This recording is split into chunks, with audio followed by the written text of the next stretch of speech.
චුටි පුතා ඉතින් අපි අද ලස්සනට චිත්‍රයක් පාට කරමු නේද?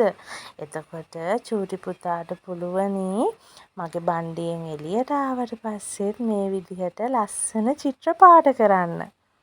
හරි. ඔන්න මේ චිත්‍ර තියෙනවා ෆ්ලවර්ස් නේ. අපි ෆ්ලවර්ස් පාට කරමු පර්පල් කලර් වලින්. ඔන්න මම පාට කරනවා.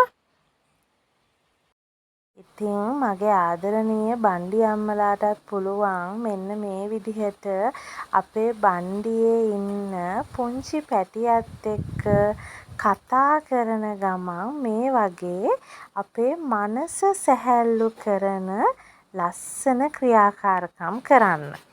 අපිට පුළුවන් අපේ පුංචි පැටියත් එක්ක එකතු වෙලා මෙන්න මේ වගේ ලස්සන චිත්‍ර පාට කරන්න, ලස්සන චිත්‍ර අඳින්න. ඉතින් ඒකෙන් එයාගේ බුද්ධි වර්ධනය හොඳට සංවර්ධනය වෙනවා.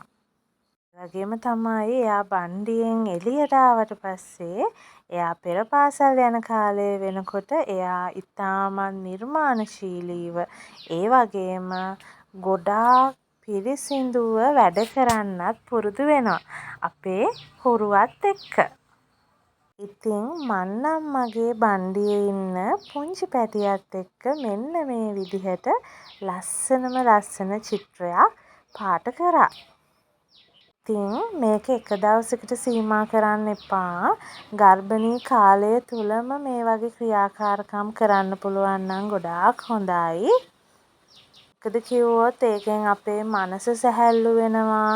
අපේ මනස සැහැල්ලු වෙනවා කියන්නේ අපේ බණ්ඩියේ ඉන්න චූටි පැටියටත් ඒක ගොඩාක් හොඳ දෙයක්.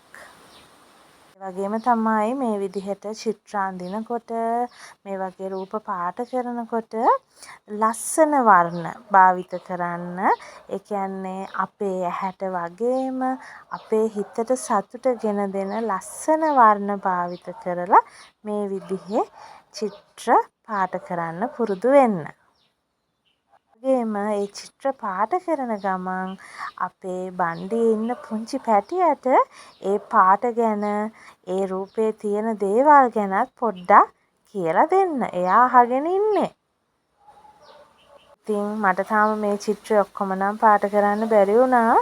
හැබැයි මගේ ආදරණීය බණ්ඩි අම්මලා නම් මේ විදිහේ චිත්‍ර ලස්සනට පාට කරන්න. එහෙනම් හැමෝටම සුබ දවසක්.